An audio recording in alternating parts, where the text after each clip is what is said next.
Sa panahon ngayon, ano ang alagang Pilipino? Ito ay alagang hindi makasarili. Alagang laging gumagawa ng paraan. Alagang nagkakaisa para sa bawat isa. Alagang handa sa anumang hamon. Alagang ramdam kahit saan ka man. Alagang maaasahan. Alagang nagbibigay ng solusyon at mga ngiti. Alagang busog sa pagmamahal. Yan ang alagang Pilipino. Alagang may husay at malasakit. Alagang nagbabayanihan. Nakikiisa ang Unilab sa lahat ng Pilipinong walang sawang nagbibigay ng alaga para sa kalusugan ng bayan. Alagang tunay, alagang Pilipino.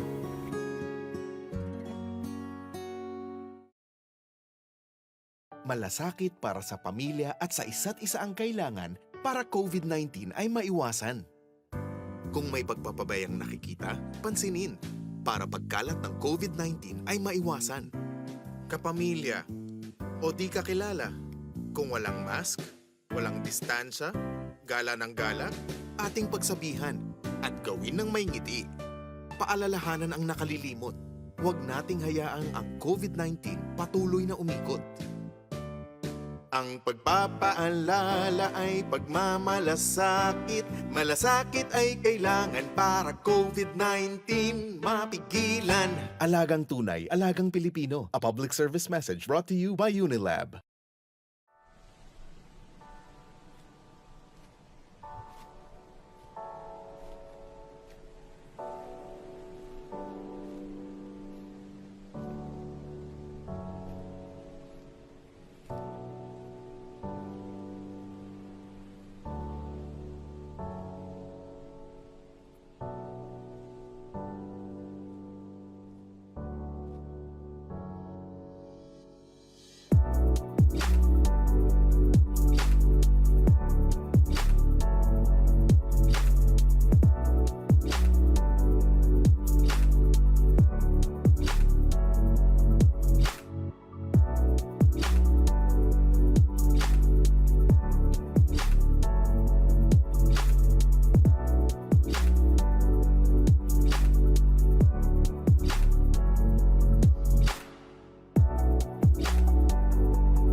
A great evening to all of you. Magandang gabi po sa inyong lahat. My name is Gretchen Ho and welcome to Unilab's Alagang Unilab, Kumusta Ka?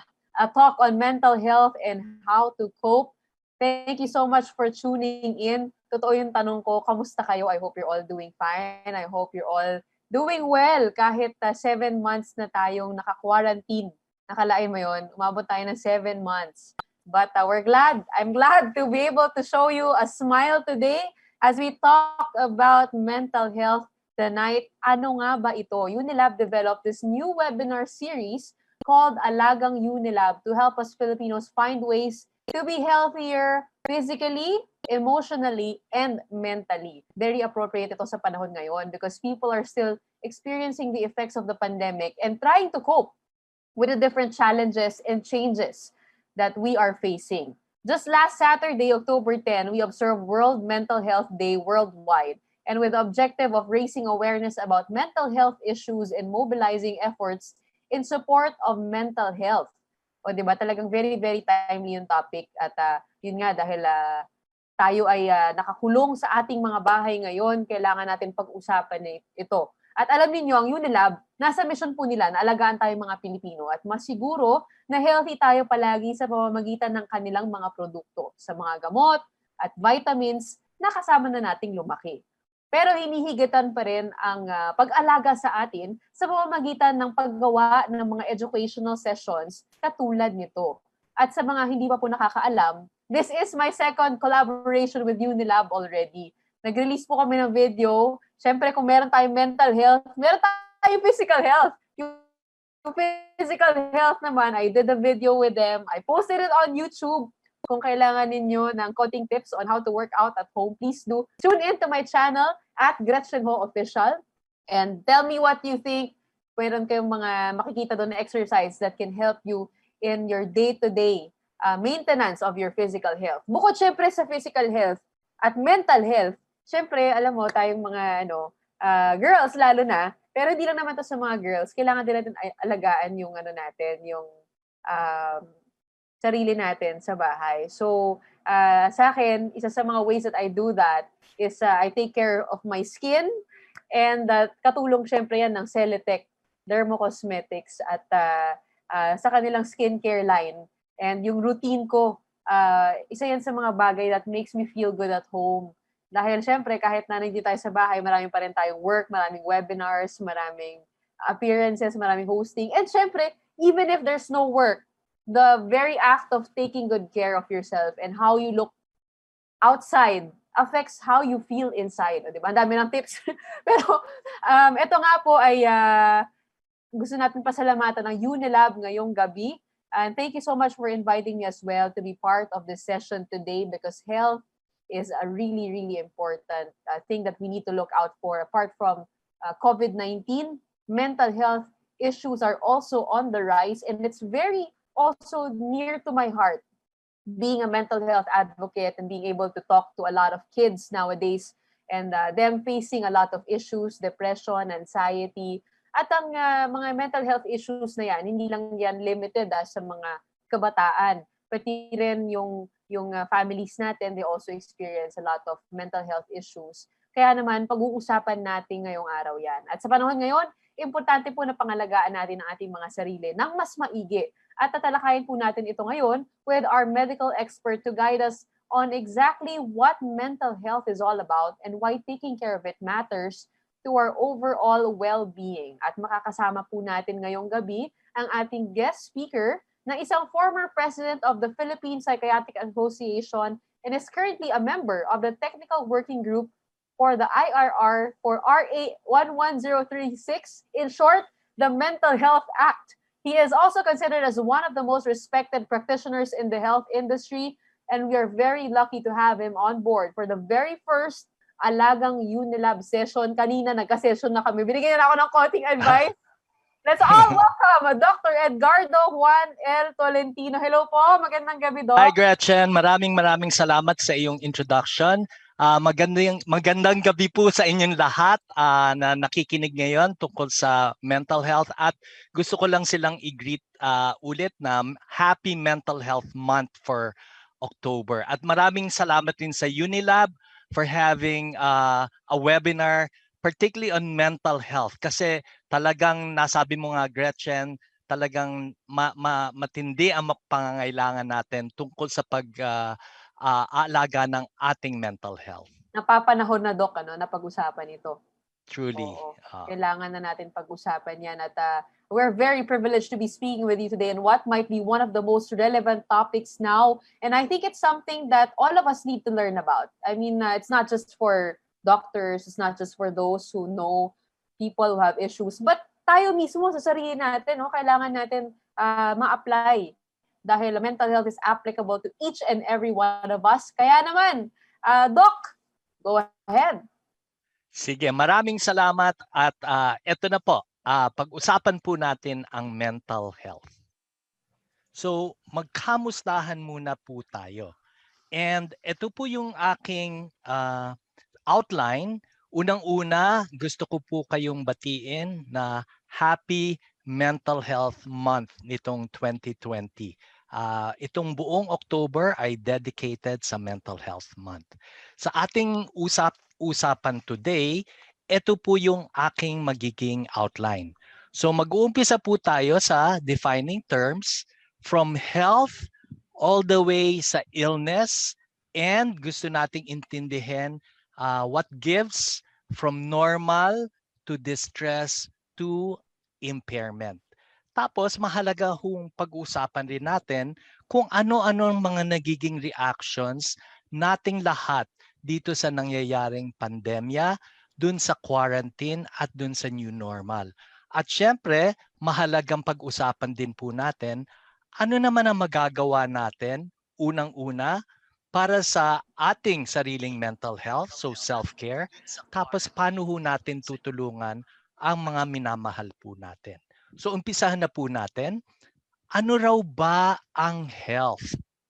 So according to the WHO, health is that state of complete, buo po dapat at integrated yung physical, sa mental at sa social well-being. Ang health, according to WHO mismo, is not just the absence of disease or infirmity. Ngayon, may konsepto mas malawak at mas particular sa health, and that is the concept of wellness. So it is also not the absence of disease or illness or stress, but ito hong magandang definition. Presence of a purpose in life. Alam po natin kung bakit tayo andito.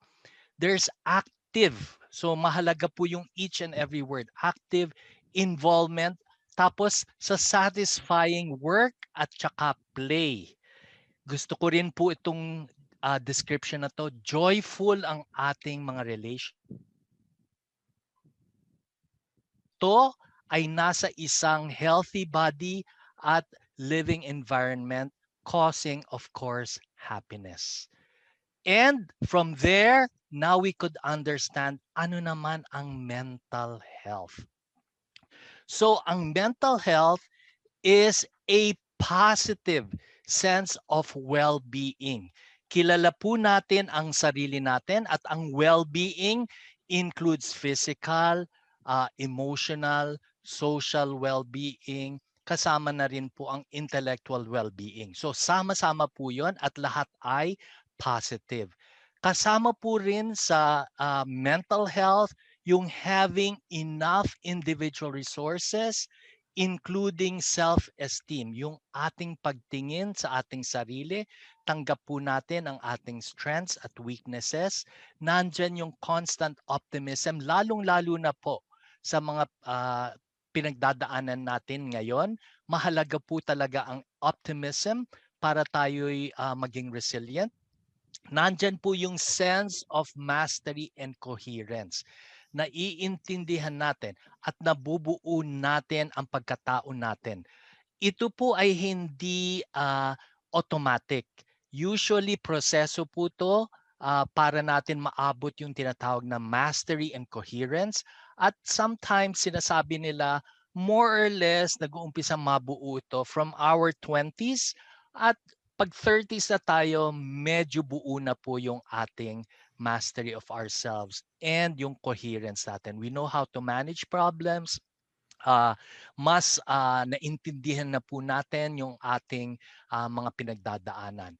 Tapos, kasama po sa mental health, yung ability to initiate as well as to develop. Paulit-ulit nyo itong maririnig po sa mga mental health talks, yung mutually satisfying personal relationships. Gawa po ng hindi lang mahalaga yung ating pagkatao, ngunit yung ating pakikipagtungo sa ibang tao because in times of need, katulad po ng crisis na pinagdadaanan natin, mahalaga po yung kaya nating tumulong at kaya rin po nating tumanggap ng tulong. And of course, sa mga pinagdaanan natin before and currently and even in the future, the ability to cope with any adversity. At yan po ay encapsulated in the concept of resilience. That ability that despite trials, we will be able to overcome. Ano naman po at kailan nagiging mental illness? So, ang mental illness po, merong several important elements dun sa kanyang definition. So, nandyan po yung it is a disturbance either sa thinking, sa mood, or sa behavior.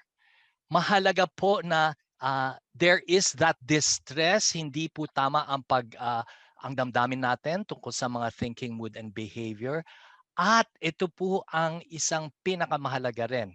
At dito natin na define kung umabot na tayo sa illness because it causes functional impairment at merong symptoms na coming from mild all the way to severe. Pag sinabi po nating mental illness, ibig sabihin meron pong diagnosable condition. So pag nagpatingin sa isang dalubhasa, mapipick up niya na merong sets of symptoms that could be identified or diagnosed either as a mood disorder, katulad po ng mga depression, bipolar disorder, naririnig na po natin yan. Anxiety disorders na napaka-common po ngayon, bukod ho sa general anxiety disorder, yung garden variety na anxiety, nandyan po yung mas severe, yung mga post-traumatic stress disorder, or sometimes yung social phobia, yun po yung natatakot ng lumabas, makipaghalubilo sa public, etc. At nandyan rin po one of the more severe of all mental illnesses, yung mga schizophrenia, which is under the psychotic disorders. So para ho natin mas maintindihan, ipipresent ko ho itong conceptual framework mula sa normal, sana lahat tayo ay dito nang gagaling, to stress, to distress, to illness. So lahat tayo ay nag-uumpisa dito sa normal, hopefully po, no? When we have enough resources to be able to cope with day-to-day stress. And ang stress naman po, usually with very simple techniques, maaari tayong bumalik sa normal. So for example, na-stress tayo sa traffic, pagdating natin sa workplaces natin, nandun yung ngiti ng ating mga co-workers, yung pangangamusta, etc. At malilimutan na natin and we go back to normal. So, kung meron rin tayo na mga striktong boss, maaring magbigay yan ng mga positive stress. Or sa mga bata, yung strict na parents, ngunit very caring and loving, of course, that gives us positive stress to be able to motivate us to do even better. So that is called stress, EU stress, no? Stress. So that is positive stress. Ngunit, umaabot sa point na either sobra-sobra po yung pinagdadaanan na stress, number one, or number two, kulang naman yung resources natin to cope with the stress. Tuloy, nagiging negative po yung stress na yon or ang tinatawag na distress or burnout kung hindi na po natin nakakayanan. Mahalagang dito pa lang or actually earlier on, ginagawa natin ng paraan upang bumalik sa normal. Kasi ang distress, at narinig nyo na sa ating definition kanina, can cause physical impairments already, katulad po ng hypertension, diabetes kung dinadaan sa pagkain, nandyan yung mga insomnia at different or emotional disorders, binanggit na natin yung depression and anxiety. Maaari rin naman po na maging behavioral disorders. Andyan po yung substance use disorder, or siguro mas common yung alcohol use disorder, or yung mga dinadaan sa eating behaviors, maaring magkaroon ng obesity. No? At ang cognitive disorders, ang dami rin po niyan, naapektuhan na yung ating cognition, our attention, our memory, our focus, or sa mga matatanda, yung mga dementia, or minsan tinatawag na pseudodementia, yung depression in the elderly. At ano naman yung spiritual, no, na impairment? When we start really questioning values, so nandiyan minsan yung existential depression, at lahat ito ay nakaka-lead to what is called impairment. Pagka-impairment, kailangan na po natin ng further treatment with a professional para mabigyan tayo ng both pharmacological as well as psychosocial intervention nang tayo'y mabalik agad in the soonest possible time to normal. So hopefully naintindihan natin. Ngayon, gusto ho nating intindihin bakit yung ibang tao ay na-stress agad at yung iba ay hindi. Well, marami pong nag-i-influence nito sa ating sa ating mental health. Unang-una po at laging pinag-aaralan ngayon, yung genetics, and some psychiatric disorders have more genetics playing a role than others. For example, ang bipolar disorder, mahalaga ho talaga sa amin na itanong yung kung merong family history, because that gives us a clue. Nandyan din po yung tinatawag ngayon sa beliefs tungkol sa mental illness, yung pagbabalanse po ng genetics, kasi hindi po lahat ma-explain ng genetics. The other factors will play or interplay with genetics to determine somebody who might go into mental illness or not. Mahalaga din po ang lifestyle. For example, yung mga lifestyle na living dangerously. For example, mataas ang smoking, walang exercise, sobrang pabaya sa pagkain, malakas gumamit ng alcohol o di kaya smoking, o di kaya worse yung mga dangerous drugs. So obviously that will change the brain chemicals and makes the individual even more prone to mental health problems. Nandyan din po ang environment. So malaking tulong. For example, somebody who might have genetic factors, ngunit very enriched yung environment, okay, na maaring ma-prevent yung expression ng genetics niya. Yung iba naman, na very impoverished yung environment, or living, for example, in a very dangerous situation, yung environment nila. Lalabas pa lang ang taas na ng fears or anxiety, and also pagbalik sa bahay. So those can also influence our mental health. And of course, economic as well as social factors.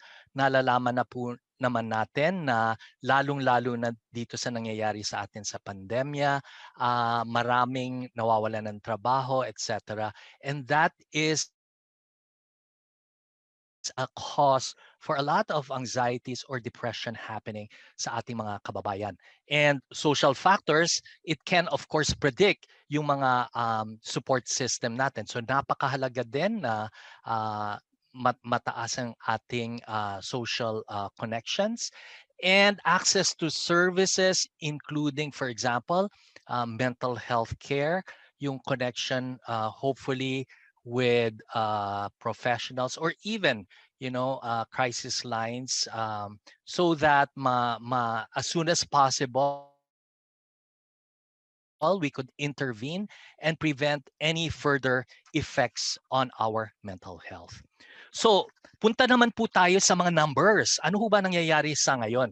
Well, unfortunately, this is just a survey, ngunit sa nakikita natin, this is from the Social Weather Station National Mobile Phone Survey on Filipino stress during the COVID-19.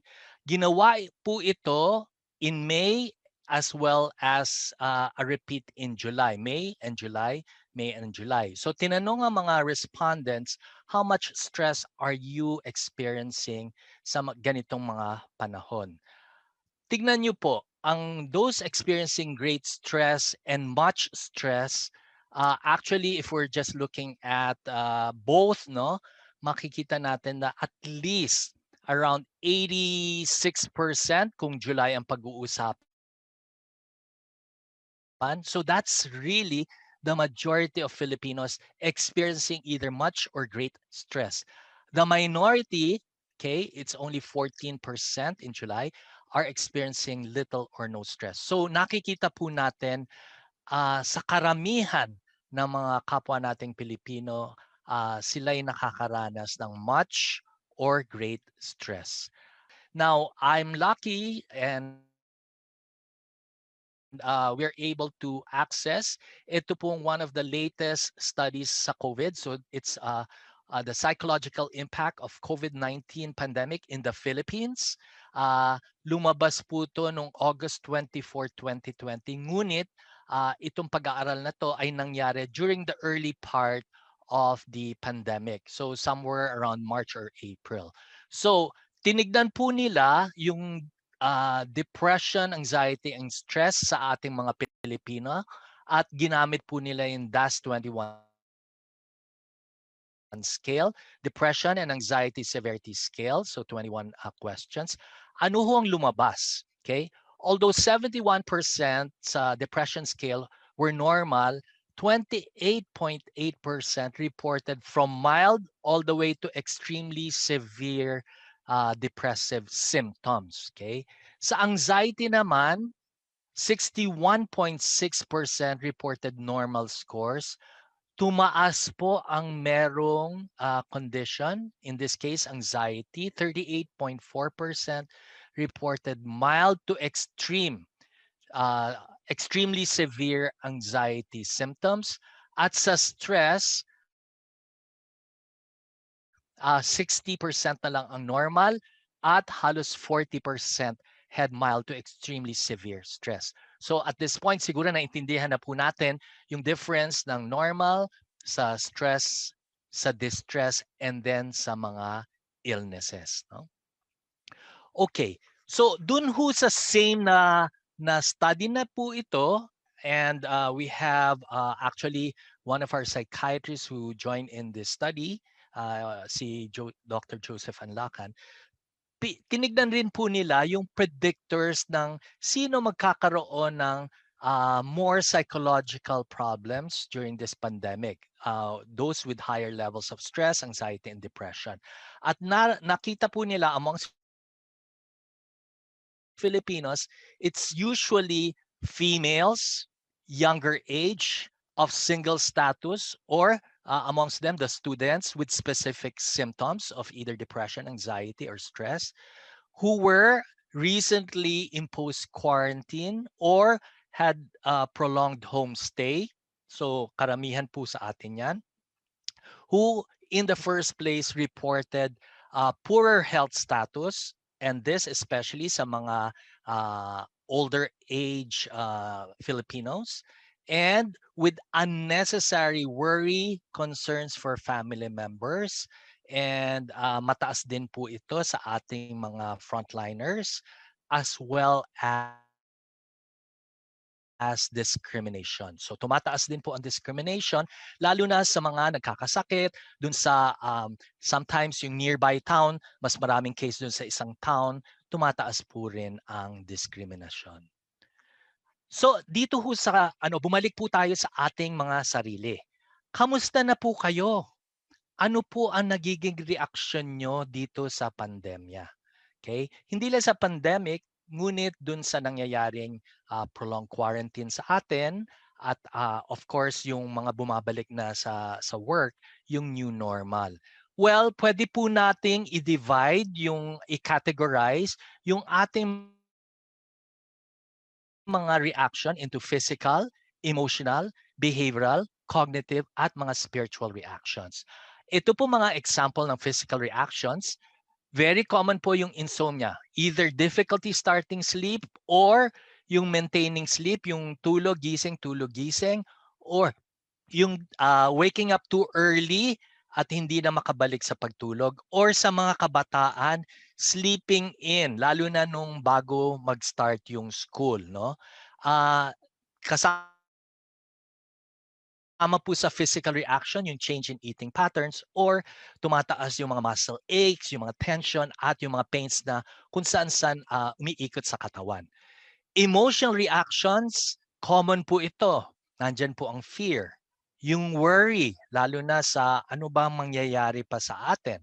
That constant anxiety over the contagion, the paranoia, ako ba'y o ang pamilya ko ba'y tinamaan na. Yung kalungkutan, lalong-lalo pa dun sa mga naka-isolate, and of course, in some of those particularly frontliners or yung mga namatayan, there's psychological trauma being experienced now. Then there are behavioral reactions. Nabanggit na po natin to, yung increase in substance use, whether it be cigarettes, yung vaping, nandiyan din po yung increased use of coffee na of course will affect naman our sleep, no? The next day sleep. Nandiyan din po yung increased use of alcohol at in some substance use or hard drugs, no? Or behavioral din po yung nangyayari sa marami ho sa atin, going to great lengths to decontaminate. Bago lumabas tayo ng bahay, sobra ang pagriritual natin at pagbalik rin, ganun din po ang ating paglilinis. Sometimes diretso. Huwag natin kalimutan, intellectual or cognitive reactions. Nagiging limot-limot na ho tayo. Ano na ba araw ngayon? Ano mga occasion? Kaya medyo pasensya po kung nagkakalimutan ng birthdays, ng anniversaries, no? Kasi nagkakapare-pareho ng mga araw. Mental exhaustion, lalo na those working from home. Ang dami pong pag-aaral tungkol dito. Losing focus, attention, and even concentration. At wag ho nating kalimutan, lalo na sa ating mga Pilipino, nandiyan ang spiritual reactions. And that doesn't mean religious necessarily. It could be questioning your life values. Tama pa ba itong ginagawa ko? Hindi ba dapat mag-quit na ako? You know, in some studies, for example, in the US, etc., maraming gusto na lang mag-retire sa mga doktor, for example, rather than serve, no?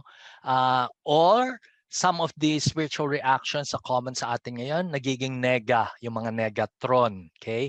Or cynical, yung talagang criticize na lang ng criticize, or nabanggit ko nga, either quitting one's job or their school kasi hirap na hirap or hindi nakakayanan. Ang mahalagang statement po dito ay, okay, ito po ay in fact normal in a abnormal or unusual crisis situation. Marami po'y nakakaranas nito. It is actually universal. It is common. And I'd like to emphasize again, kung nakakaranas kayo nito, normal po siya. Although, kailangan nating tandaan kasi, iba-iba ang ating pagre-react sa pandemya. It is rather complex and kanya-kanya po yung based also on the things that affects or influences our mental health. So, some people are actually quite resilient either because of their genetics, magandang environment nila, etc. However, minsan kahit na magandang genetics, etc., yung iba naman, pag nag-react, madali silang ma-distress. Maaring naturalesa nila. Okay? Or maaring may previous childhood experiences that makes them a little easily distressed. People vary in their reactions to either threatened kahit na hindi man totoo, but in our minds, it's worse than it really is, or in actual pandemics. Some, dinededma lang, yung indifference or tinatanggap na lang, resignation. Others naman become highly fearful or anxious or even develop emotional trauma or psychological trauma, which can even turn out to be PTSD, as I mentioned earlier. In terms of recovery, for most of us, we will recover from this, okay, once the pandemic threat passes or even way before that. However, based on studies also on previous pandemics like the yung nangyari po sa atin na mga SARS, MERS-CoV, etc., they had enduring emotional reactions, particularly those with psychological trauma. So ito po yung nabanggit ko kanina. Mahalaga pong intindihin natin that kailangan in the balance of things, mangibabaw sana yung ating tinatawag na protective factors. So rather than our stressors. Right now, okay, marami po, especially sa mga nagtatrabaho sa frontliners, yung mga traumatic stresses. Nandyan severe illness, hospitalization, yung constantly nakakakita sila ng those who are gasping for air and then eventually dying. Sa mga atin na may kilala tayong death of a loved one, kahit who neighbor na kilala natin or friend natin, that can certainly be a stressor. Nandyan po yung extreme exposure to COVID details. Lalo po sa mga social media na fake news o di kaya sa news stories na hindi pa na-research ng mabuti. For the general stressors, syempre lahat tayo nandyan yung pinagdadaanan na constant possible exposure to COVID at yung longest quarantine in the world.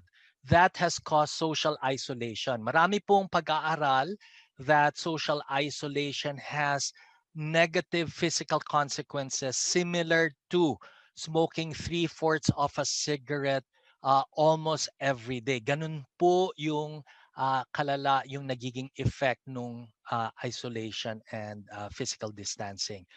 Nandyan po yung stressor na either employment or income loss or even just the threat. Kasi in some companies, may trabaho pa pero constantly at the back of our minds, hanggang kailan pa ba ito? Marami po working from home, especially if you have kids 12 and below, napaka-taas ng stress factor po nito. Being a caregiver at this point in time or carer for young children or for elderly parents is going to be highly stressful kasi lagi nating iniisip, especially kung tayo rin ang tagabili ng food outside, nakakatakot baka dalhin ko yung contagion sa bahay, no? Making difficult medical decisions, lalong-lalo po sa ating mga doktor at frontliners na nakaranas rin ng inadequate PPE.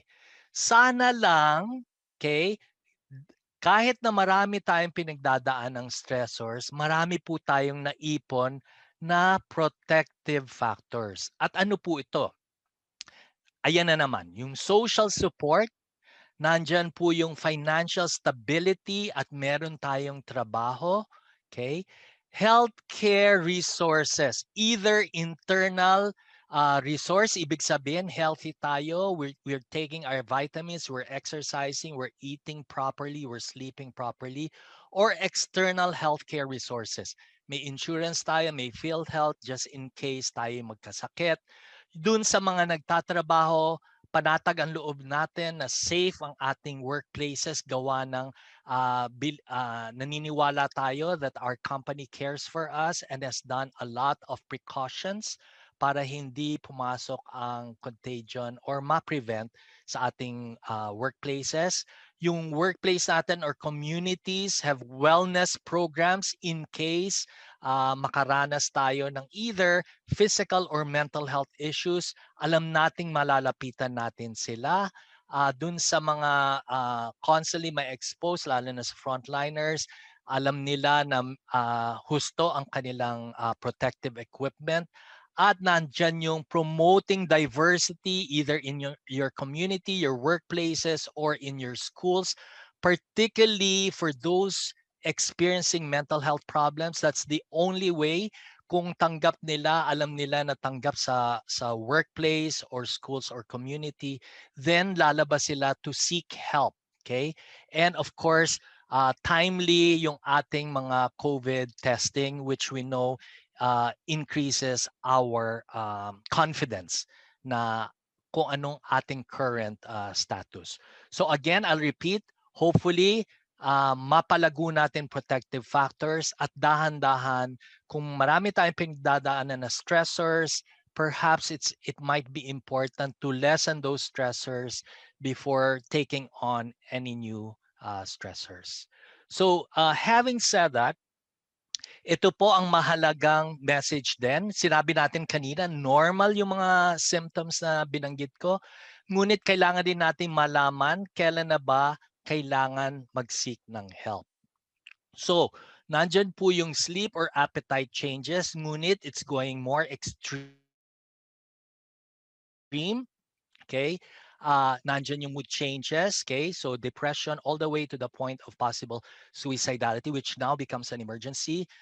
Withdrawal, either socially, physically, ni hindi kayang lumabas sa kama or to do self-care. Drop in functionality, either personal, social, or occupational, or academic sa mga estudyante dyan. Already may problems making decisions, thinking, focusing, concentrating, or sa memory. Nagiging highly sensitive to the point na nagwi-withdraw na nga socially, maramdamin masyado. Apathy, don't care, walang feelings, not happiness, not ano, parang wala nang ano at nawawala na ng pag-asa. Feeling totally disconnected from what's going on, from work, from friends or family. Worse still, nagkaka-illogical thinking, either yung parang bumabalik sa pagkabata yung pag-iisip o di kaya hindi na tama, meron ng mga maling paniniwala, okay, or delusions. Yung nervousness becomes very extreme to the point na hindi na siya nakaka-function because narurule siya ng kanyang pagka-nervyos. At worst, nagkakaroon na ng odd, eccentric, or unusual behaviors. So pagka ganyan at isama natin yung time period, usually umaabot na ng more than 2 to 3 weeks, it is already becoming more excessive rather than less. Ibig sabihin, hindi na nakaka-cope. And nabanggit natin yung word na distress. Nandiyan na yung distress, okay? And yung functional impairment, whether work or school, social, friends or family, and even personal self-care. Then, importante pong statement na to, we should consider a more formal mental health referral. Okay? So, towards the end, mahalagang pag-usapan po naman natin ngayon, ano po ang mahahalagang gagawin para sa unang-una pag-aalaga ng ating mental health, so self-care, at ano naman yung maitutulong natin sa iba. So, in taking care of ourselves, number one is feel free to feel your feelings. Alamin natin, ano ba dinadamdam ko tungkol sa mga pangyayari ngayon dito, no, sa pandemya, o umabot na ba ako sa depression gawa ng antagal-tagal nitong quarantine, etc. No? So, constantly feel free to feel your feelings. Intentionally or deliberately or sadyain na tignan natin ano ba ang ways that I can cope with this situation. Ang ating starting point po dito, yung ating mga pinagdaanan ring mga krisis o pagsusubok, paano ba ako nag-cope dati? Kung nakayanan ko and I am here where I am right now, ibig sabihin I did something right. That is your starting point. So intentionally look out for ano bang best way that I coped in the past. And because we are highly dynamic, there's a lot of things happening and affecting us. Perform regular check-ins with yourself. Kung may mga bagong pangyayari, how am I feeling about this? Okay? How can I cope with this new challenge, for example? Mahalaga po because ang dami pong na-affect ng social media or sometimes fake news. So let's take breaks from that. I myself, I do social media detox. Pagka medyo nafe-feel ko, sobrang na-affect ako sa mga nababasa ko. No? Be fortified by also remembering the importance and meaning of what you're doing. So if you're helping others, etc., take comfort in that. Okay? Ngayon, para ho natin madaling maalala sa paano tayo magmamanage ng ating psychological stress, ito po yung acronym na CRUMBS. Okay? CRUMBS, which starts with C, connections, nabanggit na po natin. Reach out to friends or family for support. The same way that you're ready to give support to others when you need it, it's okay to actually reach out for support as well. Sa nangyari po sa atin, R is important yung routine because for all the years that we have lived, alam po natin na meron tayong daily routine. And suddenly, middle of March, biglang boom, nag-lockdown, etc. We're all locked up inside our homes, okay? So, nawala pati yung routine natin. So, ang nangyari po sa atin, we lost control. We bring back or empower ourselves by creating again a routine within our home. So let's recreate a new routine with the daily schedule, defining what time I will sleep and make it consistent and what time I'll wake up, what time is work time, family time, and exercise time. Okay? And then, importante po that we accept and understand, realize that we are undergoing a lot of uncertainties and disruptions, and it will cause some stress. Let's accept that. And let's accept that we are in a marathon, mahaba pa tong pagdadaanan natin. So, pacing lang muna ho tayo. Huwag na muna ho nating madaliin kasi baka tayo mapagod at hindi natin kayanin. At related to that, M stands for very, very important po. I'd like to emphasize this, mindfulness. Ang prinsipyo po behind mindfulness is wala na ho tayong magagawa sa nakaraan, di ho ba? Water under the bridge. At wala pa tayong magagawa sa mangyayari. Okay? Totally out of our controls. Okay? So let's stay in our present moment. This is particularly valuable pagka may pinagdadaanan tayo now or in the future na difficult situation, adversity, or crisis. When we break it down to bite size, yun lang nangyayari in the here and now, mas kinakayanan natin. Again, back to that principle of reining back what we can control. And further, letter B now stands for boundaries. So boundaries in a lot of situations. So work versus home, okay? Pag work from home, let's set boundaries. Boundaries also means yung mga natatanggap nating information and social media at yung pinapasa natin. Set boundaries. Alamin natin kung verify muna natin at huwag magpapasa ng hindi verified na information. And paulit-ulit in any talk on stress management, mahalaga po, bottom line is always self-care.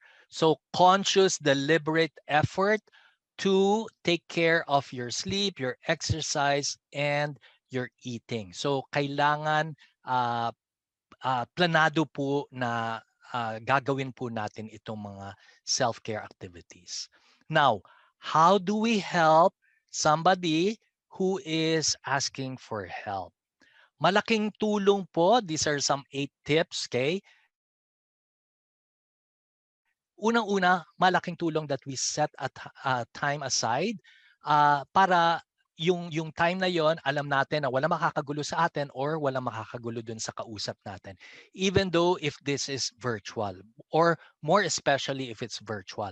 Para sa ganon, mas feeling free siyang magsalita. No?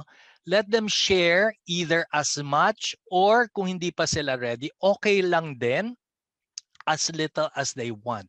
So wala hong push and pull, walang persahan, just what they are willing because they might be still in the process of thinking about it. Uh, as a friend or loved one, hindi ho tayo necessarily doctor. Even amongst us doctors, we don't try to play doctors, okay? So we don't do diagnosis or interpret, ganito kasi yan eh, etc. No? And as we are trying to get information, we try to keep the questions open. Who, when, where, what, but not so much why. Kasi yung why, medyo malalim-lalim na ho yan. Parang ina-analyze na po natin. And as we said, this is just to help process what is happening to them and not to analyze what is the ending. Talk constantly about well-being. Ask them how they're coping, what has helped them. Okay, either now or what they plan to do. Again, that empowers them. Okay, na sila ang gumawa ng solution, hindi necessarily tayo ang dapat magbigay ng solution. Listen carefully to what they tell you. So makakatulong if every so often we summarize. Sinabi mo na ganito ganyan at maganda yung sinabi mong plano, etc. Tama ba? Naintindihan ko ba? So that helps them know that you are connected. Mahalaga if narinig nyo na po yung mga warning signs natin. Kung narinig po nyo sa sinasabi ng friend niyo or naobserbahan nyo one of those, then offer. So makakatulong po na alam po natin saan natin pwede silang i-refer. And I will show that in just a while. Either we tell them these are the contacts, etc., or provide information how to um, get in touch with these.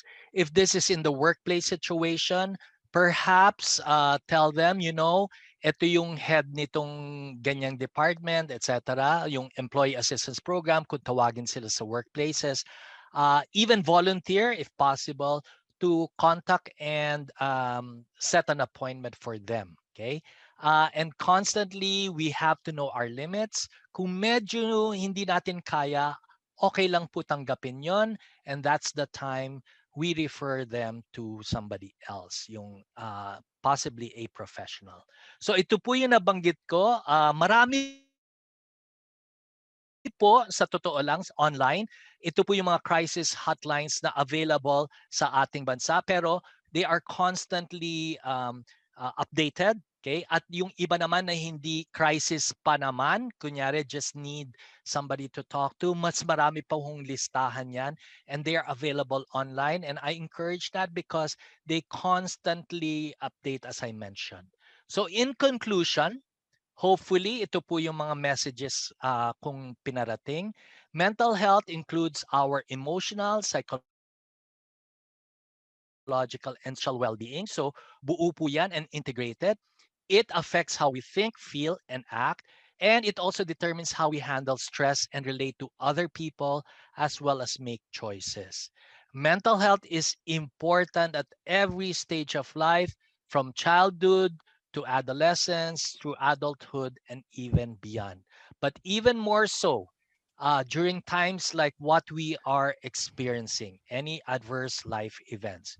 We need to be mindful of beefing up more of our protective factors and managing our stressors, which are in fact risk factors. In coping with mental health challenges of the pandemic starts off with caring first for ourselves as we remain ready to help others. So tapusin ko lang po to with a beautiful statement here, a quotation: the signs of healing. We become more observing and less judging, more responding, less reacting, more self-love and less self-sabotage, more boundaries and less resentments, more inner peace and less outer chaos, more clarity and less confusion, more being and less doing, and yes, more faith and less fear. Thank you so much. Maraming salamat po sa inyo. Please stay safe.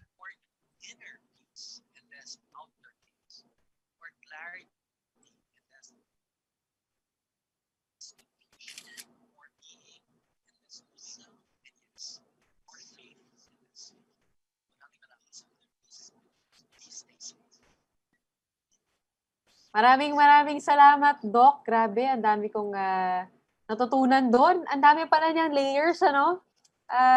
Mental health, parang, syempre, we hear about depression, hear about anxiety, but yung layers niya and what causes it and how you manage it. Grabe, ano. I will not delay it any further because we have a lot of questions coming in. So for those who have questions, please do type it on the comments section below. A lot of people are really curious about mental health now. So Doc, sisimulan ko na. Sige, shoot, game. Paano nyo po ba malalaman kung kayo ay meron ngang depression or anxiety? Is it possible that you don't realize that you are not mentally healthy?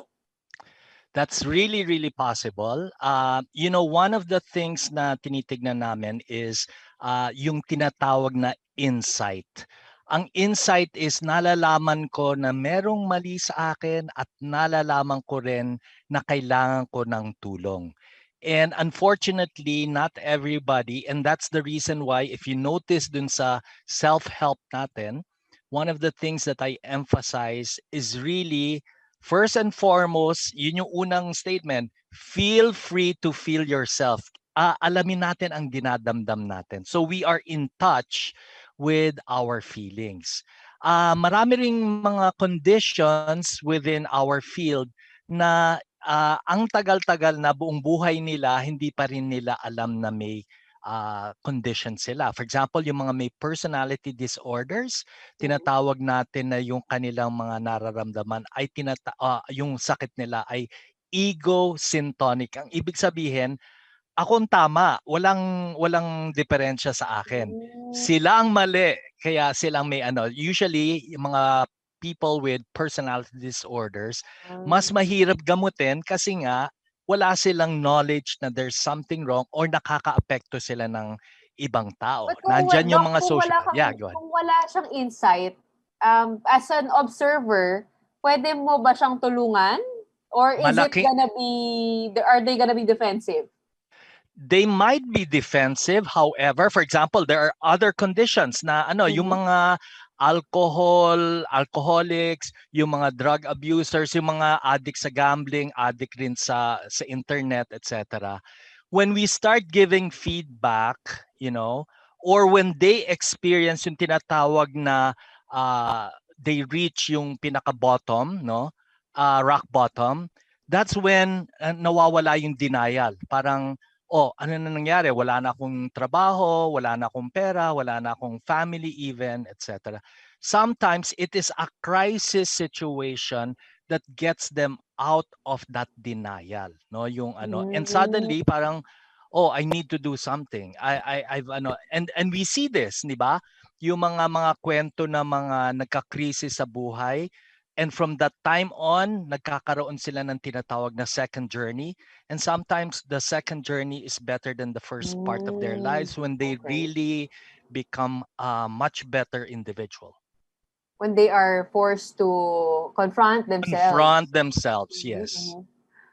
Doc, what if the person is having a hard time sharing his or her burdens, nahihirapan mag-open up? Paano kung ayaw kumausap ng kahit sino? Okay. There are two sides of that. Okay. Ang unang side is on us, yung mga gustong tumulong. Okay. Especially gusto ko lang ilagay yung context sa nangyayari sa atin sa pandemya. Because unang-una pa lang, we are all in this together. Lahat tayo nakakaranas ng anxiety o depression o yung isolation, ang dami masyadong mental health problems. So dapat we should be number one, and I'm sharing with you the principles na tinatawag na psychological first aid na I'm taking this opportunity na ma-share sa lahat na nakikinig. Napakadali, 3 prinsipyo lang. Look.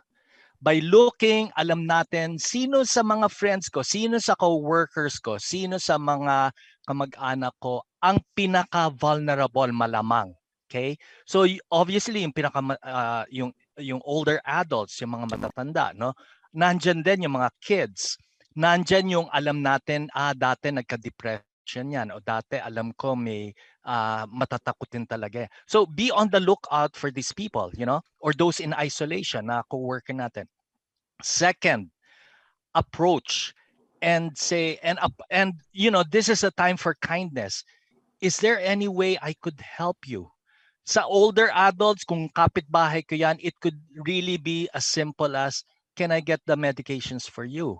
O di kaya sa isang teenager na naglalak sa room, is everything okay? How do you feel? What is it that you feel? How can I, tapos yun nga, wag nating kalimutan yung link. How can I help? No, this is the time for that kindness para mapababa natin as much as pinapababa natin yung COVID na cases, kailangan ibaba rin natin yung mental health curve kung tawagin. Kasi parallel yung dalawang nangyayari eh. Sa dami-daming pinagdaanan nating ups and downs, di ba? Nag-umpisa sa lockdown, biglang quarantine na naprolong ng more than half a year. Tapos yung mga bumabalik sa new normal, ang dami nating pinagdaanan, and with that usually some people have been adapting, nabanggit ko sa lecture. Yung iba na alam natin medyo mas mahirapan mag-adapt, sila'y tulungan natin. Doc, paano kung wari, it's sa family, hindi Alright. kasi madali yung dynamic ng pamilya. Minsan, True. hindi mo ma-approach, kung wari, si mommy, si daddy. Paano po magna-navigate to actually say that I'm here for you, o kaya how can I help? Paano po yung mga difficult family dynamics? Okay. Generally kasi, there are such families nga, as you mentioned, these are dysfunctional families. So pag dysfunctional kasi ang family, rather than they become a source of support, sila pa ang medyo nakaka-cause actually ng problem dun sa individual. And sometimes, in fact, ang intervention is ihanap sila ng mas holding and supportive environment, no? So mahalaga 'yon na naintindihan natin yung dynamics. So dun sa ating chismisan kanina, as I mentioned, minsan nga tinatanong ko sa kanila na, is it okay? And this is me as a doctor na. Kung meron ako nakikitang family member sa teleconsult, is this okay with you na nakikinig sila? At kung hindi, ang aking respeto at ang confidentiality ko is with the individual that I'm helping. Similar to what you can do, no? So and speaking of which, maaari naman na meron siyang close friends, a professor na super ang kanyang pagtitiwala, maaring dun yung manggaling na support. Or tayo, no? If we have the trust of the individual, we could certainly be of help to that individual. Find somebody that person trusts and will open up Hindi to. naman tayo kailangan tayo. So in our is there anyone who you are particularly close to? Ayun, and then connect them. Yun yung link part, yung last letter L sa psychological first aid. Doc, marami po kasi ngayon, di ba, ang study from home.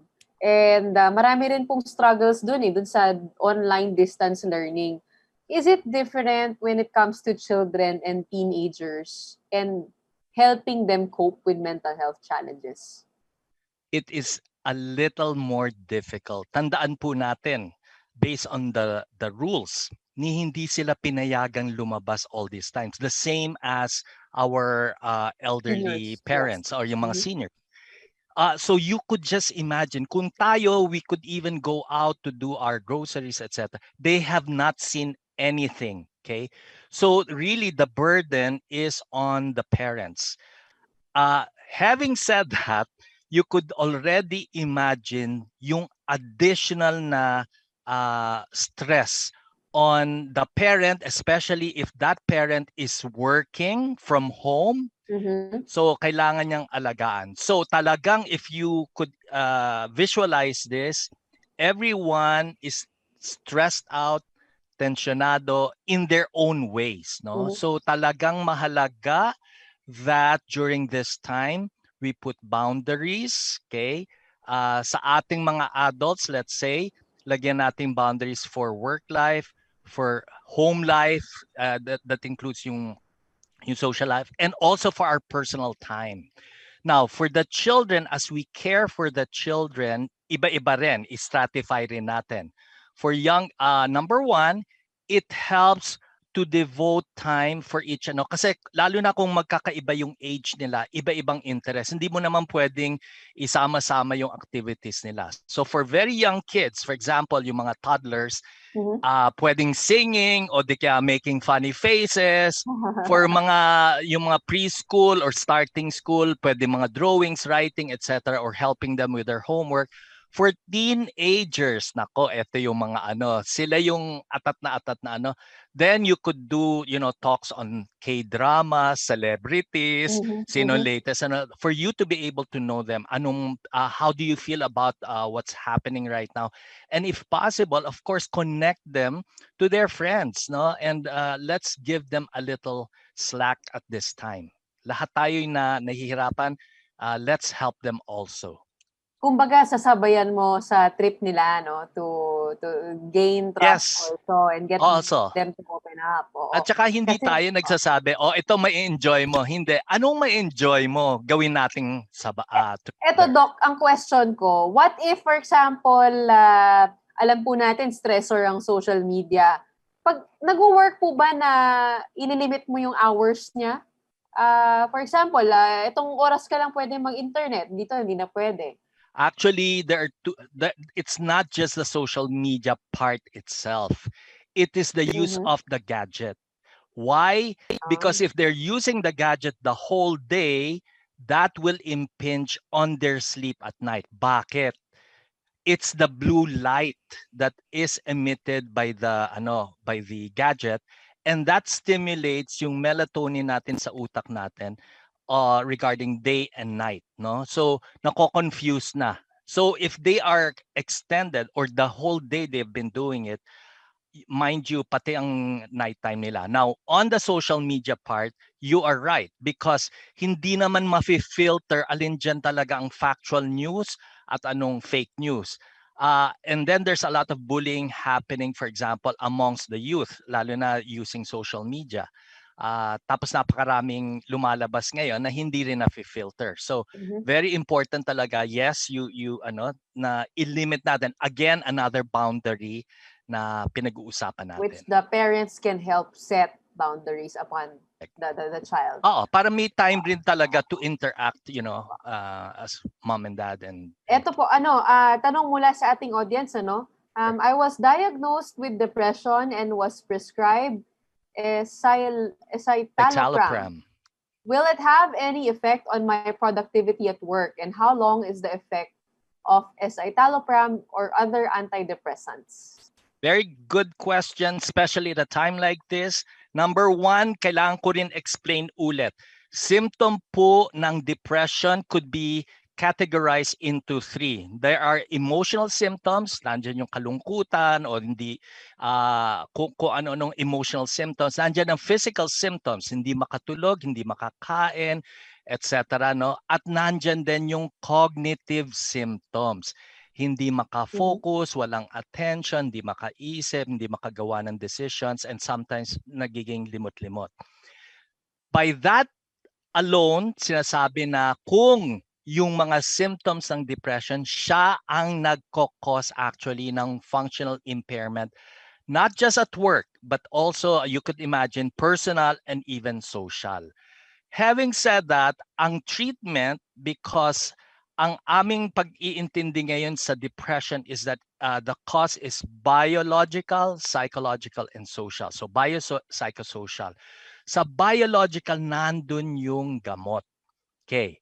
Now, Mhm. unfortunately, para lang maintindihan because ang mga gamot po hindi agad nagwo-work.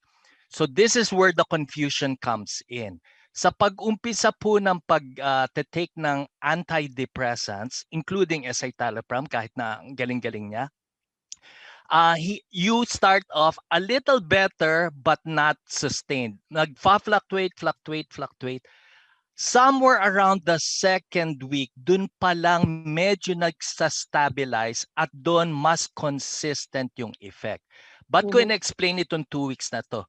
Sa beginning, kala minsan ng patients, ay nako yung gamot, yun yung nagko-cause sa akin na hindi ako functional.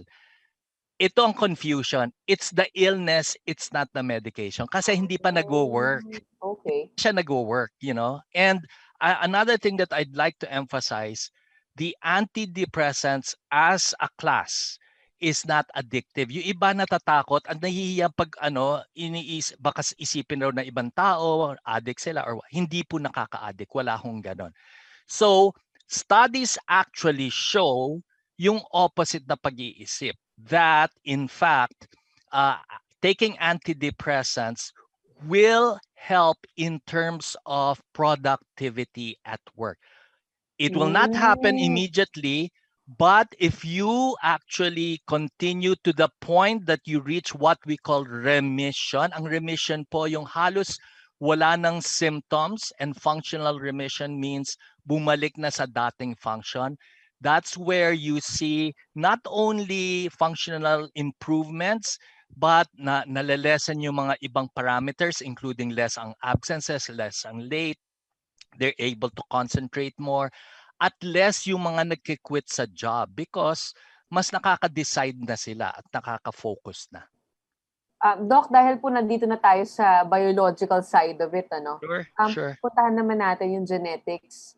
Up to what generation will mental health disorder manifest if you have it in your genetics and your lineage? Okay. Tama, maganda question yan. Unang-una, let me just say, kahit po may genetics involved, for example, I'll give you numbers para mas naintindihan natin. Ang isa sa pinakamalakas ang genetics among psychiatric illnesses is bipolar disorder. Ngunit, pag pinag-usapan bipolar disorder, yung genetics na pinag-aralan nila, ang pinakamataas would be within identical twins or monozygotic twins. Kasi halos exact yung kanilang yung kanilang genetic makeup, no? So yun, yung 50+%. As you go further and further, sige, kapatid ko lang siya, hindi kami twins. Lumayo na ng konti. Ay, pamangkin ko lang siya, lumayo pa ng konti. That's one aspect of it. Second aspect, kung sa family ko meron at family niya meron, boom. Okay? So that's another aspect na kailangan nating isipin. Kaya nga, it's really important to also put that. And despite that, yung pinag-usapan pa rin natin dun sa lecture ko, what are the influencers? Hindi lang genetics. Kasi you might have bad genes, pero napakaganda ng buhay mo, wala masyadong stress, tapos ang dami mong protective factors, maaring hindi mag-express yung gene. Okay? So, ang dami mong resources, tapos ang ganda ng personality mo, you're very resilient, umiiwas ka sa drugs, sa mga negative na mga mag-a-affect ng brain chemicals, maaring it may never even express itself. So that's really a very complex thing, but there are so many factors that needs to be considered. And if you want to know, for example, what influences your causes mental health disorders, kaya po ba i-determine yun when you see a professional? Unfortunately, no, that is not something that we would, because that would cost, and then you would do a lot of studies. Unfortunately, sa Philippines, hindi natin matrace kung sino yung at anong mga sakit nung mga, especially here kasi kinakahiya. So nobody talks about who has any mental illness. Ang hirap po hukayin yan. Dok, pagdating naman po sa sa insomnia, may effect po ba yung pagpupuyat sa depression, anxiety? Ay Like if you nako, sleep yes. later, if, like for example, can I manage depressive episodes or anxiety if I sleep earlier? And is it okay to take sleeping pills once in a while? Okay. Two questions 'yon. Isa na muna. First, yung sleep vis-a-vis depression, no? Now, intindihin po natin na sleep is not a cause. It is one of the symptoms of depression, as Mm. well as a whole myriad of different psychiatric illnesses. It's just one of the symptoms. So you need to connect it with other factors. Now, the second aspect that I want to focus on is that yes, sleep can affect moods the next Mhm. day, but Mhm. not as a disorder, but your mood the next day. Okay? Okay. And in the context of what we're going through, yung pandemic, we all need good sleep. Why? Because on top of the yung moods, uh, poor sleep will also affect productivity the next day, whether you're school or Mhm. working Mhm. from home or at work. And third, which is important, it can affect immunity. We Mm. cannot afford this at this time na ang daming natatamaan if we are not sleeping well. Sinuggest ko yan dun sa as much as possible, again, putting back boundaries or structures that we lost over time because of the pandemic, the lockdown, etc. It's important to set very clear sleep time and wake time, and Mhm. then fill it up with activities. And I will again, which I always emphasize, put in some exercise, if not increase physical activity. Kasi kung nasa bahay ka lang the whole day, nakaupo halos, nakahiga, wala kang itutulog sa gabi. So importante na, ibalik natin 'yon. Having exposure to sun also gives us vitamin D, and vitamin D has been known also to increase immunity. Ang dami na pong lumalabas ngayon studies about vitamin D and immunity, not just helping our bones. What's the second part, Gretch? Yung Sorry. sleeping pills po, Yes, okay sleeping lang po pills. ba mag-take once in a while? And how safe is Okay. it? Depends, no? So if you got the sleeping pills, there are so many kinds of sleeping pills. The most common over the counter would just be plainly antihistamines. So yung mga parang Benadryl or something, or Sonifen, etc. Yan. Those are antihistamines, and you make use of the side effect na nakakaantok. There's also melatonin. Now, melatonin is actually the best sa mga taong nagje-jet lag or yung tinatawag na nagfe-phase shift, meaning dating night shift sa work, Mhm. bigla nag-day shift. So mahirapan yan matulog kasi nasira na yung cycle niya. And then there are the benzodiazepines. Yan, S2. Ang ibig sabihin yung special license ng doktor. Hindi po lahat ng doktor may makakabigay niya kung wala silang S2. Yan po, although hindi masyadong malakas yung addiction potential, meron. It has a low addiction Mhm. Mhm. potential. Mhm. But, yun na nga, you need a doctor to prescribe that. Ngayon, if you have been given by a doctor other medications, okay, it's important to go back to that particular doctor, especially if it's a mental health issue, like you were given an antidepressant or an anti-anxiety, etc. You go back to the same doctor para naintindihan niya na there are still symptoms, kasi kailangan walisin natin kumbaga Mhm. lahat ng Mhm. symptoms para Opo. mas mabilis umabot sa remission na tinawag natin kanina. So, go So, check your yung doctor. over-the-counter po, how many times can I take that one Well, in a week, depende let's rin. say? Kung kunyari, very sporadic or random, maybe that's okay. Kasi maaring natural causes lang yung hindi mo pagkakatulog. Example, like today, kunyari, was a slack day for me. So, lounge lang ako the whole day. So, pagdating ng gabi, hindi pa ako pagod. So, medyo no? But, For example, sunod-sunod, 2 nights, 3 nights in a row, or worse, umabot na ng 1 week ang sama-sama ng tulog. As I mentioned earlier, sleep is just a symptom of something, of one of the different psychiatric disorders. Kailangan matumbok kung anong pinaka-cause at yun ang gamutin, hindi yung sleep. Sleep is just the symptom. Okay. Kailangan yung pinaka-cause ang gamutin ng doctor.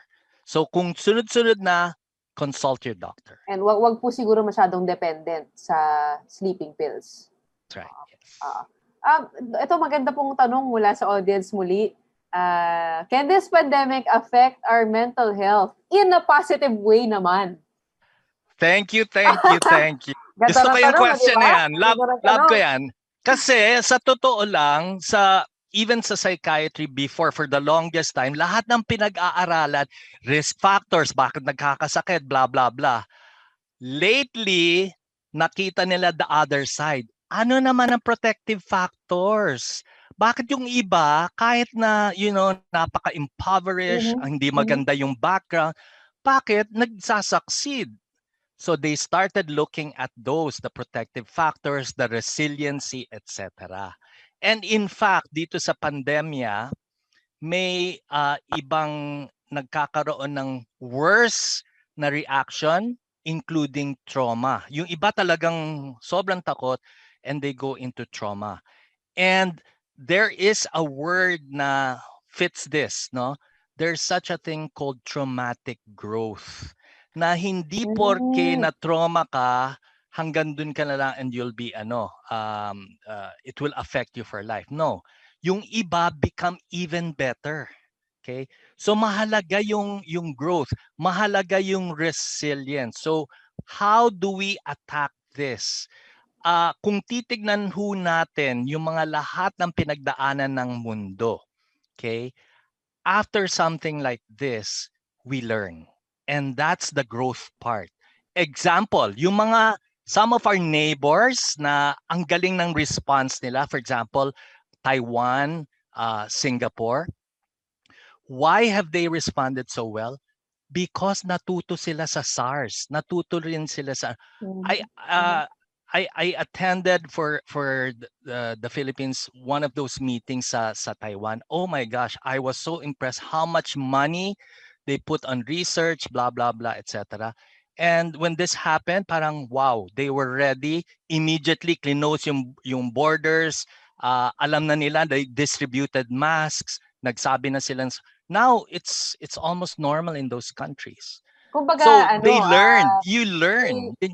You learn to adapt to crisis situations and traumatic situations. Traumatic situations and you grow. So ang gusto kong naririnig ko lagi, it's not bouncing back, but bouncing forward. Hindi ba? Hindi ba mas maganda yon na I become better? Parang Doc, napansin ko, personally, kasi nung start ng pandemic, nung lockdown, parang ang dami ko iniisip. Tapos, parang 7 months later, parang nakakapag-cope na din ako sa buhay sa bahay. Part yun, yes. Yun yung binanggit ko sa lecture that adaptation takes place. So from normal stress, bumabalik tayo sa normal. Pagka wala tayo masyadong genetic factors, okay yung inalagaan natin sarili na, hindi aabot sa next phase which is distress. Hindi inaalagaan ng distress, yan naman ang aabot sa illnesses. So tinuhog ko na yung ganong pathway. As much as possible from normal to stress, let's adapt at that point.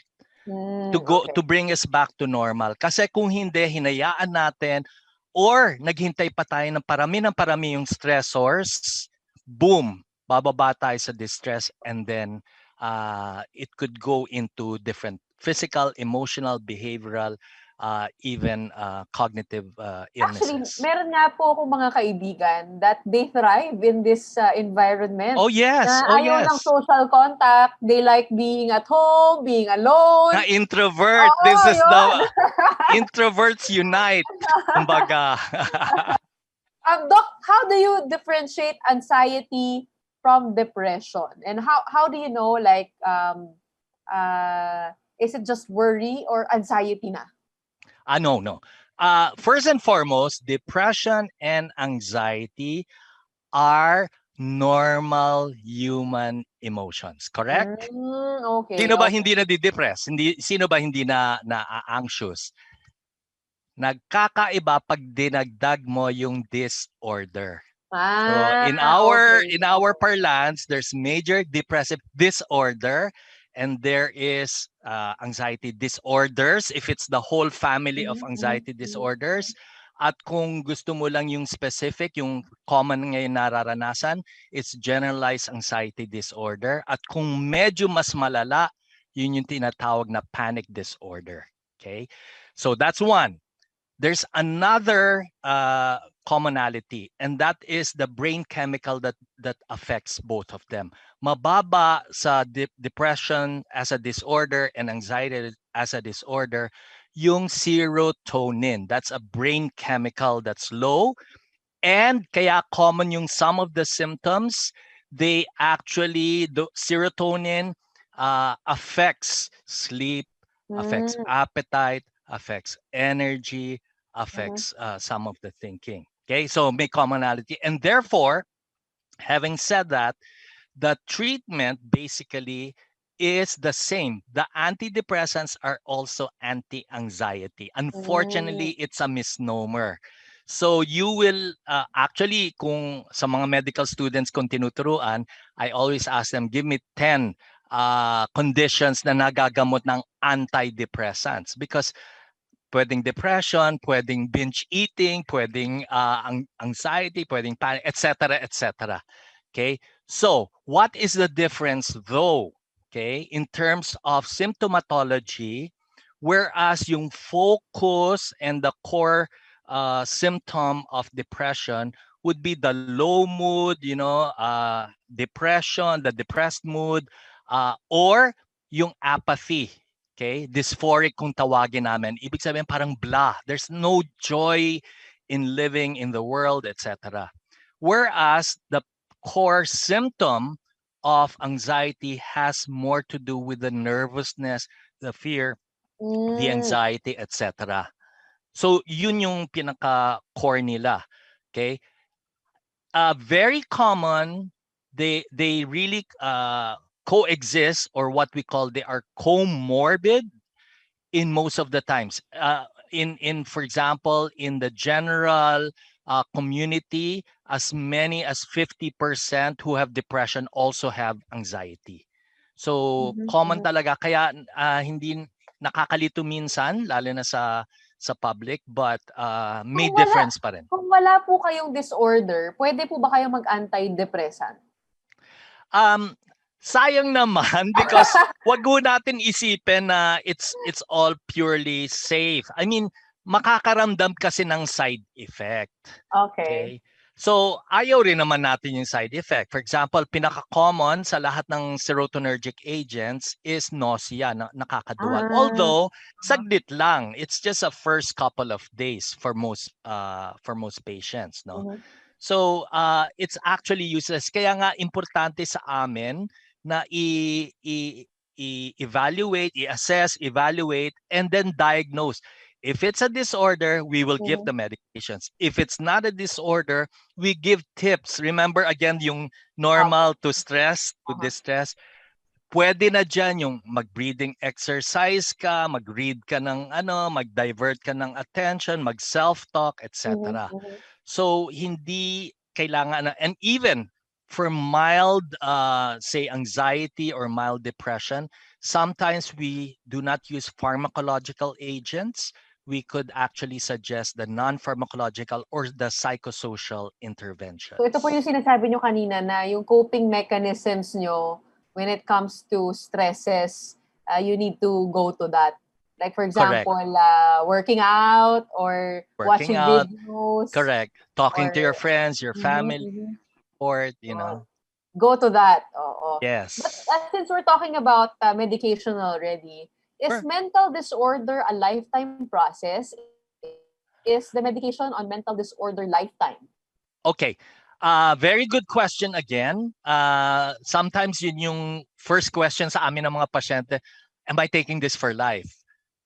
Look, if it's usually, and this is what I want to emphasize, if you intervene early, perhaps that's the end of it. So you take it, pero ito lang ang kailangan naming emphasize for antidepressants, anti-anxiety, you need to continue the medication over a 6-month period.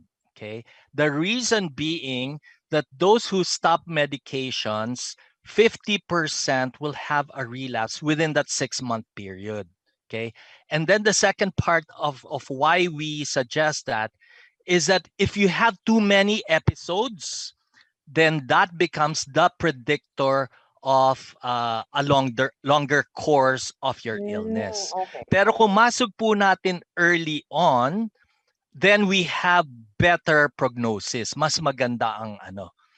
Kasi remember, now we have found out also that even depression has consequences in some areas of the brain.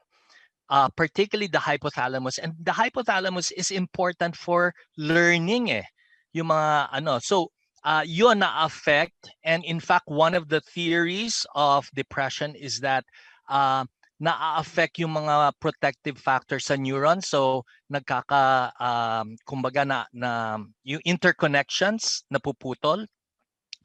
And the way the medication works is in fact to increase neuroprotection in the brain.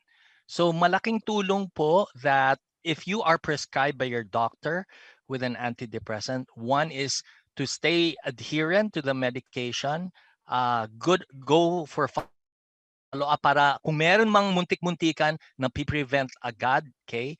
And then pagka ititigil, hindi rin bigla yun, kaya iti-taper muna ng doctor at a time na medyo good. For example, hindi ka masyadong stressed out, etc. Because in fact, a lot of my patients who are on antidepressants actually feel parang chill. As in, they could handle the stressors. Kaya yung iba parang gusto pangmatagalan kahit at first ayaw nila, no? So they really feel the difference na parang super duper chill ako. Doc, para naman po yung mga may personality disorder or schizophrenia. Ay, magkaiba yon. Magkaiba yon. Oo. O sige, isa-isahin po natin kasi yun po yung tanong. Sige. All right.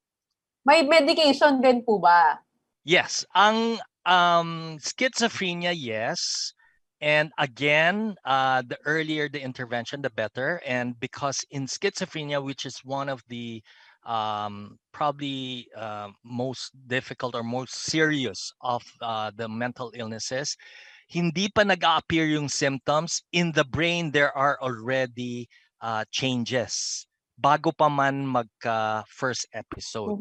Therefore, all the more critical at yung trajectory niyan, madidetermine yung future niyang course depends on how early you intervene and how consistently one intervenes. Okay? So that's very serious. Okay? Sa personality disorders, yan medyo mas mahirap. Na-predicate na natin yon, nasabi natin kung bakit. Because in the first place, they're not ready to seek help because they think, hindi naman ako may problema, kayo lahat may problema, kayong nang-aapi sa akin, nang-aano, etc. rather than. So that alone, mahirap sila ng treatment, no? Now, depending on how serious, kasi for example, certain personality disorders like borderline, malakas yung mood symptoms or what we call affectivity. So kung yun yung mas malakas sa kanya, then we also give something, it could be antidepressants again. Some of those with borderline, kaya from the word borderline, they're in the border between normal and also being unreal. For those, pwede namang low dose na antipsychotic, for example, kung yun yung presentation nila, etc. But the heart of the treatment for personality disorders is usually psychotherapy. Is mental illness reversible? If you're talking about mental illness, napakalawak. And certainly, a lot of mental illnesses are or can be reversible. Okay.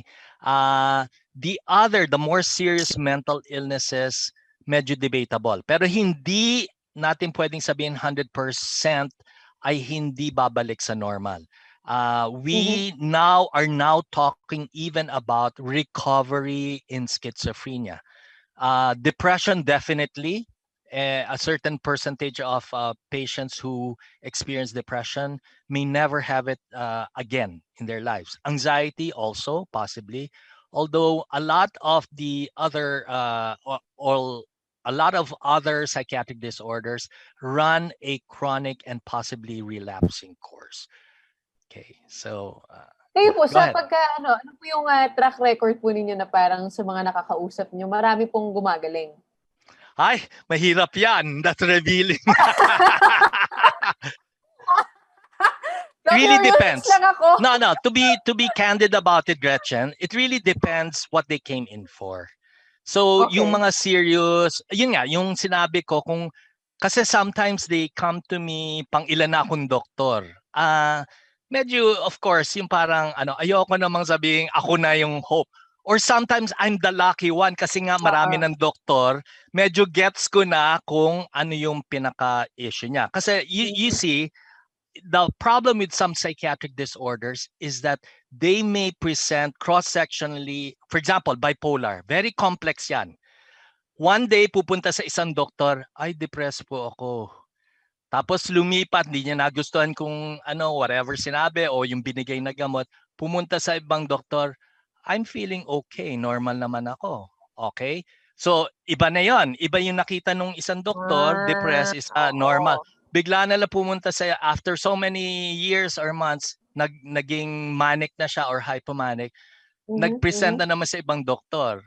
So I'm saying, for example, kung nakita ko na yung mania, ruled out na yung depression, ruled out na, mas gets ko na yung ups and downs niya. So I'm the lucky one. That's what I'm saying. See, so it Okay. doesn't make you a better physician. It makes you a luckier one, perhaps, or you have to become a bit more observant and more, asking, leads to be able to understand the journey of the patient in front of you. How do you handle relatives or loved ones that don't understand mental health, especially those who are quite dismissive about it? Okay. In my experience, I make use of yung it's a form of approach, motivational interviewing, we call it, and it means you roll with the resistance. They may not understand it because it's partly societal. There's so much stigma. There's Stigma. discrimination, etc., and they don't want their loved ones to experience that. So I cannot judge immediately that they are just against it in toto. I have to understand bakit kaya. And I roll with that resistance, and I've had this only for years after I've had, for example, yung mother, ayaw na ayaw yung daughter na etc. Until years and years after, yung mother na rin nagkaroon ng mental health problem.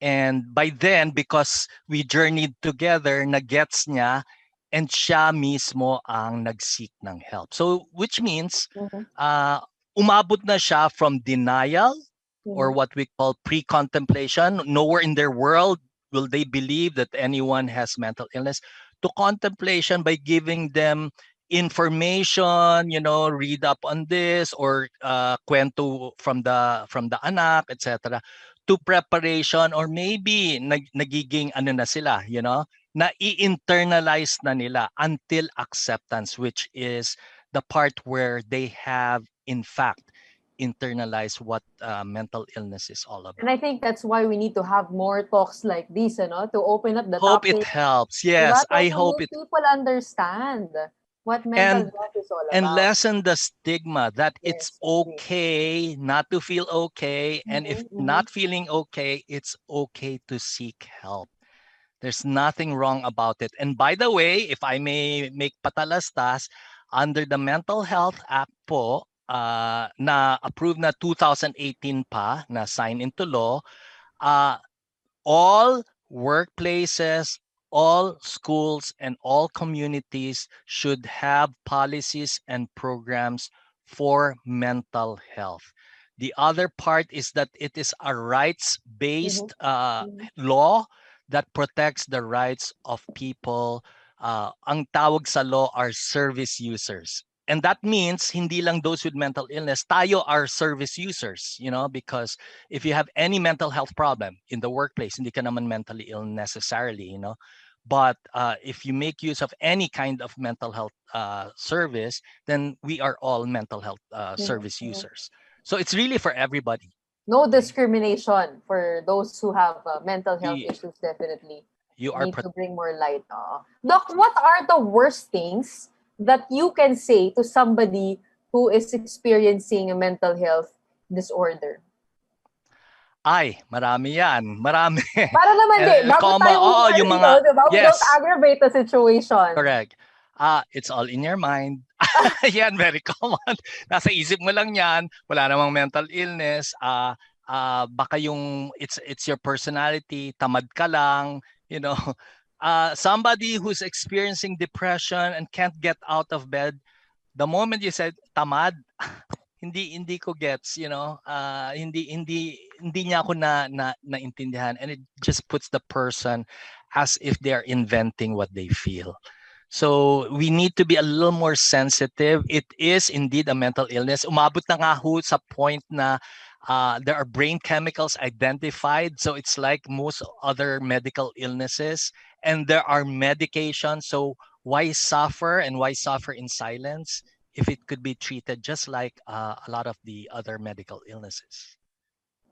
So let's try not to make them more defensive pa. Let's gain their trust and help them bring down their walls so they can also share with us, diba? Yes, and of course, when we're helping, make sure to emphasize yung keeping it confidential. Now, there's just two things na labas sa confidentiality even amongst us doctors. And those two things are if the person is going to hurt themselves or hurt others, because the whole reason for helping this individual is to make sure they are safe, no? So if they are, or others are safe. So if they mention about, hurting themselves or others, then it helps that we link them naman. Hindi naman tayo ang bigla na lang mag-ano. We link them to mental health professionals. Hey, Doc, as we're nearing the close of this forum, I'd just like to ask something that a lot of us can relate to. When it comes to workload now in this pandemic, most of us are working from home.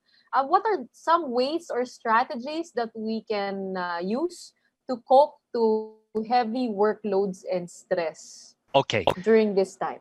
Ang big word ko dyan is boundary, boundary, boundary. What are boundaries? Structure, okay? Structure with regards time. Kasi we lost our routine, right? And that made us lose that sense of control over our lives. Imagine all your life, you've been from high school to college to working time, you have had your routines. One day in March, biglang boom, diyan ka lang sa bahay in that, kung ilan square meters ka, diyan ka lang. Okay? And then this has been extended. So nawala tayo doon. So we have to gain that back. Lagyan natin ng routines ulit. Same wake up as much as possible, same sleep time, para alam ng katawan natin. In between, fill it up. Make sure if you're working from home, define pati yung work from home time, okay? At yung time mo for your families. Boundaries also, pag tapos na yung work, please do not overextend. That will increase your stress. Boundaries then, I will define kung saan ang workplace ko. Ito po kung maganda man ang background ko, pero this is my workplace. So the moment I sit here, I know that the only thing I'm going to do here is work. And I make sure also, because a lot of us are glued to our computer, please, kahit hourly, tumayo, okay? Do something, ma-increase lang yung physical activity natin and remove ourselves from the blue light, blood flow, etc. So all that. Eat healthy, that's also important. Sa bosses, please make sure, be kind. Mm. This is a different time. You cannot use the same parameters Metric. during the same metrics as before. Hindi pwede. It's not gonna. It doesn't happen that way. No. So be kind, but also check in on each other. Yourself first. Lahat tayo. Let's check in on ourselves. How am I feeling about this? And check in on your kids, check in on your relatives, etc., or coworkers, and find time also to make sure everyone is on the level in terms of information. Okay, so gather as much as Mhm. possible the accurate information, and also part of boundaries is not passing on information that you have not verified, etc. So tulong muna rin Iwas fake news. oh, fake news. Tama na yung fake news na yan. Nakaka-stress yan masyado, Correct. di ba? Oo, sobra. Oo. Ito nga po, nabasa ko, Doc, sa internet nung isang araw. We are not just working from home. We are in a crisis Yes. trying to work. To work. Diba? Exactly. Perspective. That's from the Canadian Yes. federal government mismo. Mm-mm. Yun. Oo. Right. And we should do everything that we can to help ourselves lessen the Correct. Yeah. stressors that we're facing. Doc, as we Self-care. end an insightful talk, an insightful past hour, siguro on a final note, what is your advice for those who are facing mental health issues in their own lives? And what if they're afraid to see a professional? What can they do to be able to diagnose themselves or to be able to help themselves? Okay. First and foremost, no self-diagnosis. Uh, feel, as I mentioned, and I've been constantly emphasizing, unang-una is really caring for yourself. And part of caring for yourself is knowing how you're feeling. And if this is already impinging on your functionality as an individual, as a partner, a spouse, or whatever, or as a work person, obviously this is not going to help you. And the longer we wait, actually, mas hindi maganda yung consequences. So the earlier we intervene, the better. So be kind to yourself by talking to somebody, and it doesn't have to be a professional right away. You could actually talk to somebody that you trust most. It could be your best friend, etc. So I hope that we could emphasize that, especially during the mental health month. Am I out?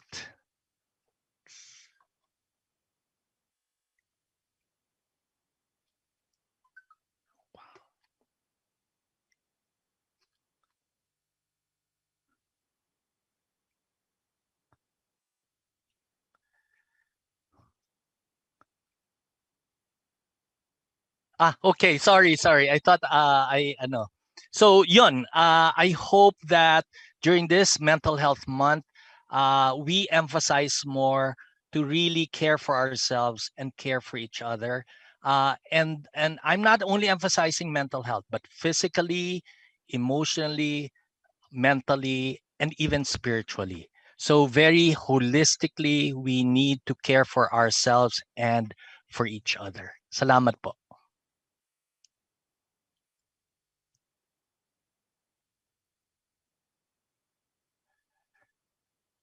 Dun rin ho sa since Gretchen is still reconnecting, maraming salamat po sa mga nagpadala ng questions.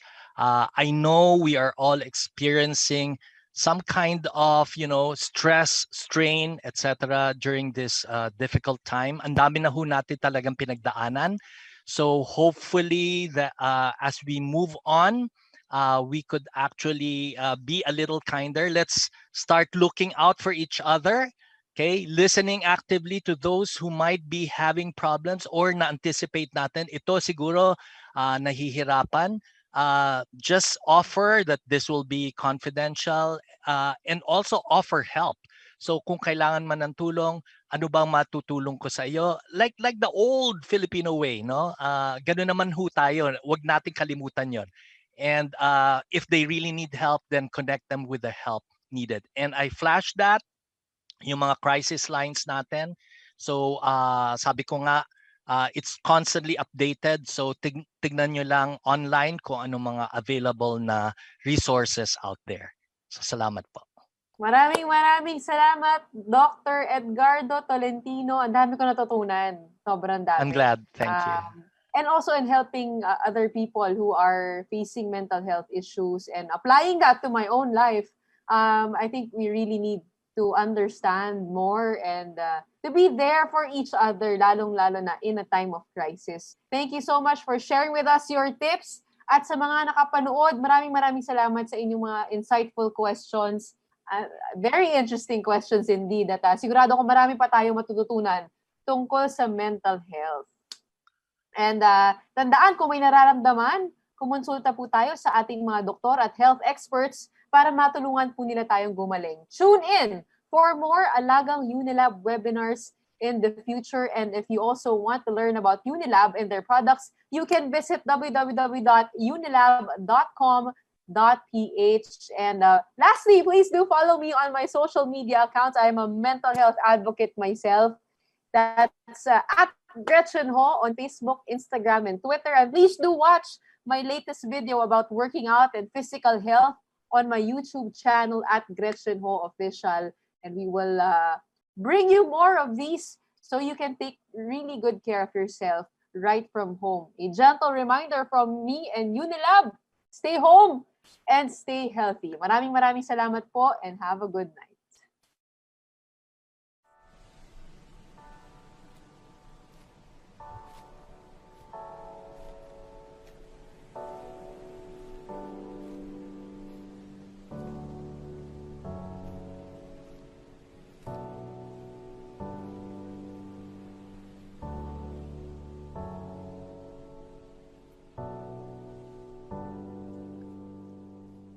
Thank you. Thank you. Sorry na Thank you.